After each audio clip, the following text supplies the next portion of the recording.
All right, let's do a speed benchy. We're going to do our homing process. Let's see, X, Y, then Z, then it's going to do a quad gantry level, and level itself out. And then it'll check its Z again, and then it'll do a 5x5 bed mesh. So the last time I did a benchy, it was either 10 or 11 minutes, and I've improved my craft a lot since then. Still mostly the same hardware, but I am running a lighter tool head with better cooling, as you can see. It's by a member of the Voron community. I've been doing some testing with it for him. Let's see, what else do I need to say? Let's get the print started. The other thing that I've changed recently is I went to a carbon fiber edge extrusion just to get the weight down. I really didn't see a huge gain from that, but I'm also running up against limits with my extrusion rate as well. I can only extrude so fast, so my speed's limited. I'm kind of limited in other ways right now. I will be testing 48 volt drivers soon, and I will also get my hands on the next batch of the Nova hot end. I'll put that through its paces and see if it's worth the hype or not. But right now, this is kind of a stock Voron build, really. It's a Dragon HF hot end, high flow hot end, spec motors. It's spec AB motors, OMC motors, running LDO Z motors, stock electronics, SKR 1.4s, 2209 drivers. I'm running them hot. I'm running them at 1.4 amps. All the cooling is on board. It's on the tool heads. So two 1550 fans, 50-15 fans, I would say. Sherpa Mini for extruder, so was built for that. It's been tuned with accelerometer to get the input shaper values out of it. Really don't know what else there is to say. I'm printing at 295C, which is the limit for my extrusion rate and heater block. It's the most I can extrude at 295, running as fast as I can. If I go to 300 and push the extrusion rate, the heater goes into 100% too long and quicker shuts down with thermal runaway. So I'm at the limit of what this hottie can do. I am getting, so I'm running a 60 watt heater cartridge now. I am getting a 75 watt heater cartridge, which should help a little bit, maybe another 510C, which will help. I did find recently that eSun ABS Plus, with its lower melt temperature, is easier to print with than KVP. So this is actually eSun ABS Plus that I'm printing with.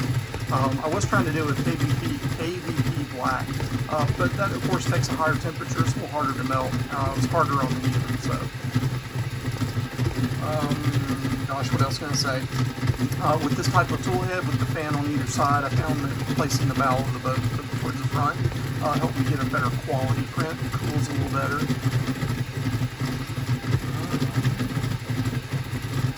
That's really it.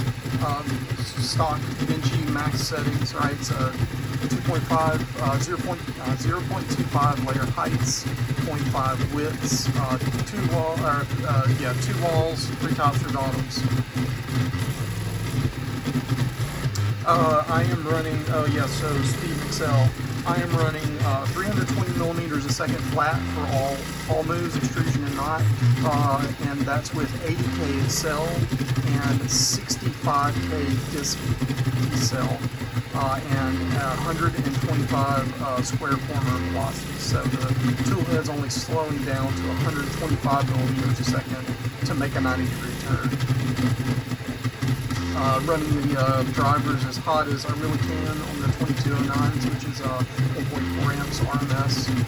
I have done some testing and found that these motors can handle 1.8, 1.9 amp RMS. I have a thermistor on the outside of each of the steppers to read temperature. Got some extra thermistor ports and extra thermistors, so threw that on, and found that these motors run cool for really high amperage. So really unlikely, but kind of cool for OMC cheap motors.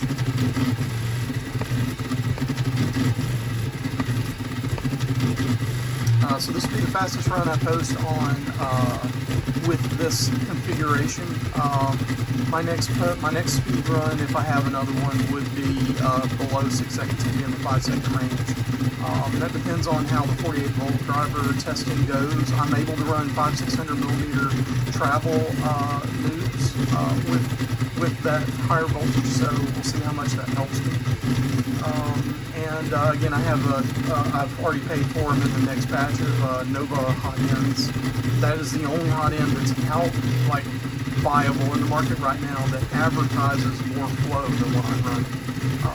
So, you know, the proof's going to be in the pudding. I'm going to put it to the test and see how it does. Vlad, the guy who makes it, advertises 60 millimeters cubed with PETG, the particular filament that he's fond of.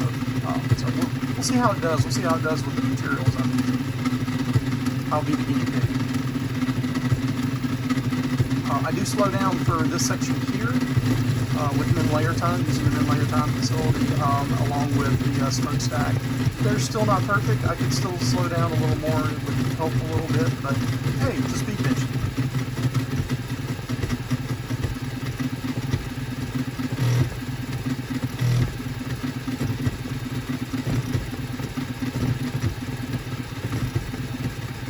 So this printer's, in case anyone's curious, the printer's running Clipper with mainsail GUI front end.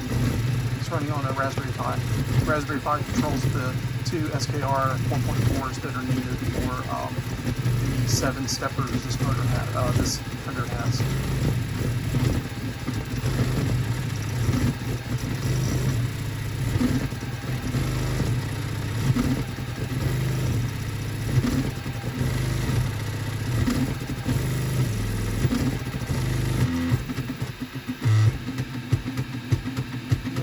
Velocity's limited on the smokestack, as it needs to be.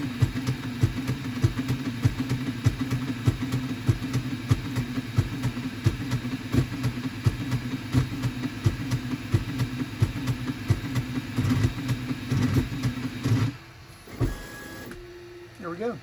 Let's see, mainsail reports 6 minutes and 26 seconds, and I'll go with the mainsail number. I value that over my hand timekeeping skills.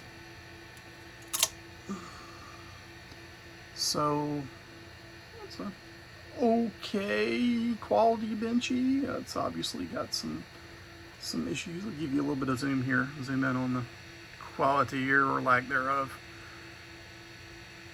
This needs to slow down a little more. The smokestack needs to slow down a little more. But generally, lack of cooling on the bow. It's alright. Hope you guys enjoyed.